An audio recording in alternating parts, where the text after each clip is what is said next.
The old Brownie is back. This camera was originally made in 1919 as the Kodak Brownie number 2 in 6:9 medium format. It takes 120 spool, roll, film, whatever you want to call it. And yeah, it's great. It's a single focal length. Um, I think there's 2 or 3 different apertures that are kind of like, they're very primitive, and there's a bulb mode and then just the regular shutter speed, which I think is like 1/100th. I don't really know for sure. um, yeah, it's just a cardboard box with like some fake leatherette and a crappy lens and a couple of mirrors with lenses that function as viewfinders, and like a little knob to activate the shutter. Very rudimentary, very simple, nothing to break. uh, yeah, it's great. I love it. So like I mentioned, this is a 6:9 medium format camera, which means the negative is 6 centimeters by 9 centimeters. Um, what I'm doing today is shooting panos, which means I have an adapter for 35 millimeter film cartridges, and I made a special leader that I taped onto that so I could um, load the camera without exposing any unnecessary film. And then I just taped up the red window, and that way there's no light coming in. I think I also taped up the back opening just in case. I've never had light leaks with this camera before, but I wanted to be extra safe. So yeah, and before I loaded it up, I loaded just a blank backing paper roll and counted how many turns it was per frame, so I could evenly space out my shots. So I think I did a pretty good job. It worked well. I was shooting T Max 3200, and it turned out okay. There was some issues with developing. I sent it out to a lab, and I think they hand developed it a little too aggressively during agitation, which caused some light piping in between the sprocket holes, which I read is from being a little too heavy handed with it, but who knows what happened. It's whatever. I'm not too mad about it. This was just for this video. It was like just testing it out. So yeah, it is what it is. Some of the shots are okay. Probably not going to frame any of them, mainly because I'm not sure where to find a frame that's the aspect ratio of 24 by 90, which is like 4 by 16, 4 by 15, something like that. So really weird aspect ratio, super wide pano, but pretty neat. Another challenge is there's not a real viewfinder, so it's really just guessing, and I did my best, but it was really cool. So this was actually my first time going to Hoover Dam, and it was really great because I was reliving the last mission in Fallout New Vegas, and it was just like the video game. It was really cool. I had actually intended to walk the railroad tunnel trail, but I made a wrong turn, ended up at the dam. It's whatever.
Front end's closed.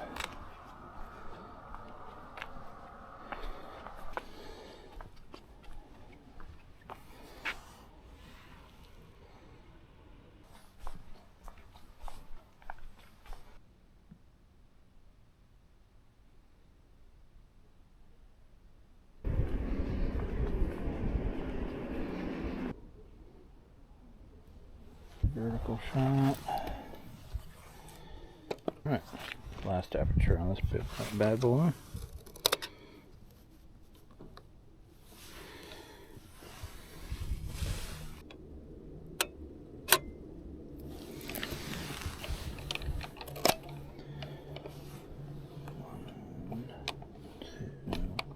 Three.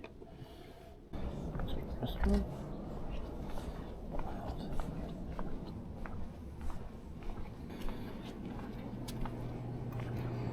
Oh, that's...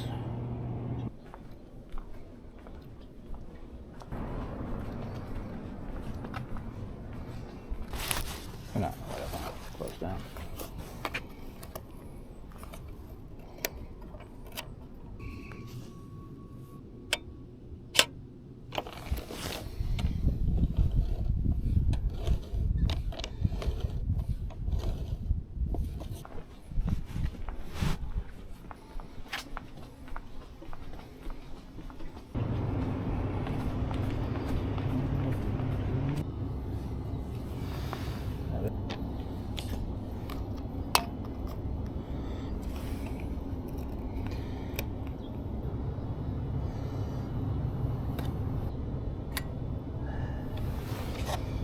We got that.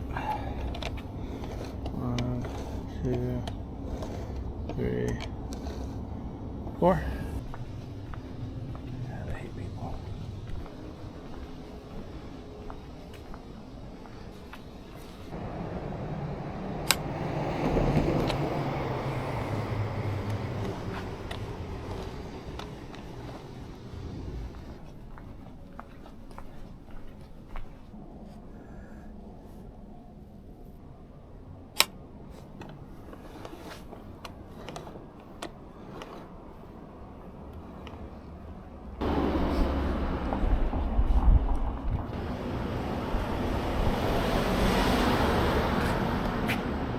So, I give that a shot.